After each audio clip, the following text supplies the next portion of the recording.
Hi, ലിസ്ബീക്കിച്ചനിലേക്ക് എല്ലാവർക്കും സ്വാഗതം. നമുക്ക് പൊതുവില് എപ്പോഴും വളരെ സിമ്പിളായിട്ട് ടേസ്റ്റി ആയിട്ടുള്ള കറികളായിരിക്കും ഇഷ്ടല്ലേ. അപ്പൊ ഇന്ന് അങ്ങനത്തെ ഒരു കറിയാണ്, അങ്ങനത്തെ ഒരു വേണമെങ്കിൽ ഒരു ചമ്മന്തി എന്ന് വേണമെങ്കിൽ പറയാം. നമുക്ക് ചോറിന്റെ ഒപ്പം അല്ലെങ്കിൽ ടിഫിൻ ഏതിന്റെ ഒപ്പം യോജിക്കുന്ന ഒരു അടിപൊളി ഒരു ഡിഷാണ് ഇന്ന് കൊണ്ടുവന്നിരിക്കുന്നത് കേട്ടോ. നമ്മുടെ തക്കാളിയും പച്ചമുളകും യൂസ് ചെയ്തിട്ടുള്ള ഒരു സൂപ്പർ ഡിഷാണ്. വളരെ പെട്ടെന്ന് പ്രിപ്പയർ ചെയ്യാം, വളരെ ടേസ്റ്റിയാണ്. ചോറിന്റെ ഒപ്പം ഇത് മാത്രം മതി കഴിക്കാം. അപ്പൊ വീഡിയോ മുഴുവനായിട്ട് കാണാം. ഇതുപോലത്തെ കുഞ്ഞു കുഞ്ഞു റെസിപ്പീസ് ഞാൻ എടുത്തു വെച്ചിട്ടുണ്ട് കേട്ടോ. അപ്പൊ ഇതൊക്കെ നിങ്ങൾക്ക് കാണാം. നമ്മുടെ ചാനൽ പോയി ഒന്ന് സബ്സ്ക്രൈബ് ചെയ്യാം.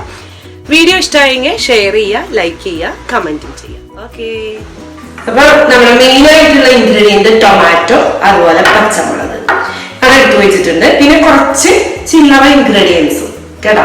അപ്പൊ നമുക്ക് റെസിപ്പി തുടങ്ങാം. റെസിപ്പിയിൽ ഞാൻ അളവുകളും എല്ലാ ഇൻഗ്രീഡിയൻസും ഒക്കെ പറഞ്ഞു കേട്ടോ.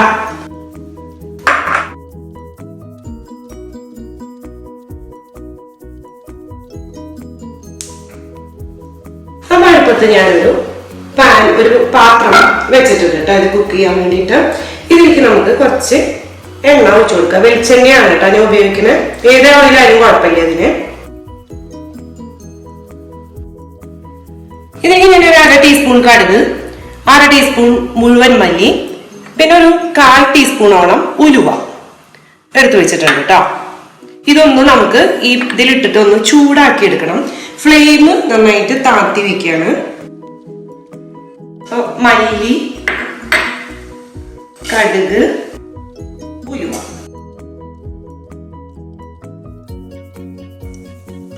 ഇതൊന്ന് ലൈറ്റായിട്ടൊന്ന് ചൂടായിട്ട് വരുമ്പോ നമുക്ക് ഇതിലേക്ക് നമ്മുടെ പച്ചമുളക് ഞാൻ എടുത്തു വെച്ചിരിക്കുന്നത് ഒരു 8 എണ്ണമാണ് കേട്ടോ. ഈ 8 പച്ചമുളക് ഇതിലേക്ക് ഇട്ട് കൊടുക്കാം. അപ്പൊ പച്ചമുളക് ഇതിൽ കിടന്ന് ഒന്ന് നന്നായിട്ടൊന്ന് ഫ്രൈ ആയി വരണം.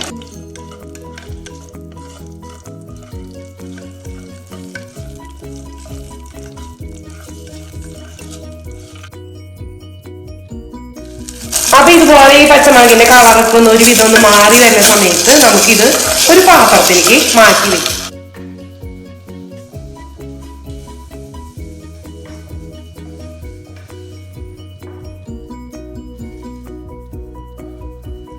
ഇനി ഈ എണ്ണയിലേക്ക് നമ്മള് 3 ടൊമാറ്റോ ചോപ്പ് ചെയ്ത് വെച്ചതാണിത്. ഇത് നമുക്ക് ആഡ് ചെയ്ത് കൊടുക്കാം.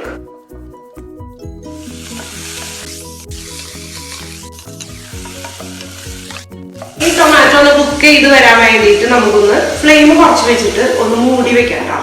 അപ്പൊ ആ സമയത്ത് നമ്മൾ ഈ ഫ്രൈ ചെയ്ത് വെച്ചിട്ടുള്ള ഈ സംഭവങ്ങൾ എല്ലാം കൂടി മിക്സിയുടെ കപ്പിലിക്കുക. അതിന്റെ കൂടെ നമ്മളിവിടെ ഒരു കുഞ്ഞ് നെല്ലിക്ക വലിപ്പത്തില് വാളൻ പുളി എടുത്തു വെച്ചിട്ടുണ്ട്, അത് ഇട്ട് കൊടുക്കാം. ഒരു 2 നുള്ളു മഞ്ഞൾപ്പൊടി, കുറച്ച് സോൾട്ട് ഇതിട്ടിട്ട് നന്നായിട്ട് നമുക്കൊന്ന് അരച്ചെടുക്കണം. വെള്ളമൊന്നും ഒഴിക്കാണ്ട് അരച്ചെടുക്കാം. അപ്പൊ ഇതുപോലെയാണ് കേട്ടോ അരിഞ്ഞു കിട്ടിക്കുന്നത്. ഇപ്പൊ ഇതിവിടെ മാറ്റി വെക്കാം നമുക്ക്.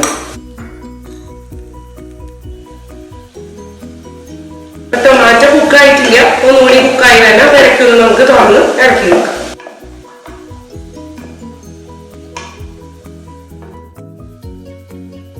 ഇപ്പൊ നമ്മുടെ ടൊമാറ്റോ നന്നായിട്ട് കുക്കായിട്ടുണ്ട് കേട്ടോ.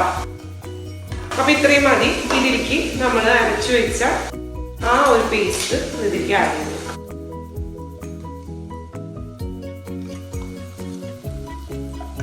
നന്നായിട്ട് മിക്സ് ചെയ്യാം. ഒരു 2 മിനിറ്റ് കൂടി ഒന്ന് കുക്ക് ചെയ്യണം കേട്ടോ, നന്നായി മിക്സ് ചെയ്തതിന് ശേഷം. ഫ്ലെയിം ഓഫ് ചെയ്തതിന് ശേഷം ഒരു 2 നുള്ള് കായപ്പൊടി ഇട്ട് കൊടുക്കാം. നന്നായിട്ട് മിക്സ് ചെയ്യാം. ഒരു ബൗളിലേക്ക് ഇട്ട് കൊടുക്കാം. അപ്പൊ ഉപ്പൊക്കെ ഈ സമയത്ത് ചെക്ക് ചെയ്യാട്ടോ. ഉപ്പില്ലാതെ കഴിഞ്ഞാൽ ഉപ്പിട്ട് കൊടുക്കാം. ഇപ്പൊ ഞാനൊരു ചെറിയൊരു പാൻ അടുപ്പത്ത് വെച്ചിട്ടുണ്ട്. അതിലേക്ക് സ്വല്പം വെളിച്ചെണ്ണ ഒഴിച്ചു കൊടുക്കാം.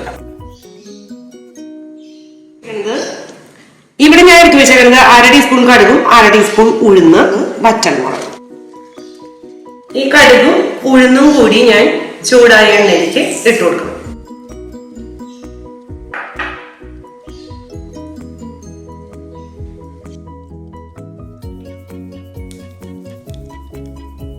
അപ്പൊ ഇത് പൊട്ടി തുടങ്ങിയിട്ടുണ്ട്. ഇതിലേക്ക് നമുക്ക് വറ്റൽ മുളക് ഇട്ട് കൊടുക്കാം.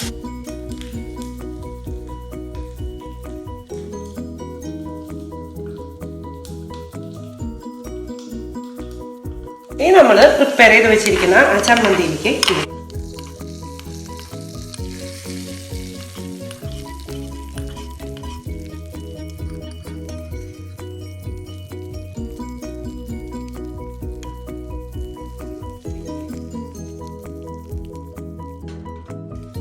അപ്പൊ ഇതെന്ന് പറഞ്ഞാല് പ്രത്യേക ടേസ്റ്റുള്ള ഒരു ഡിഷാണ്.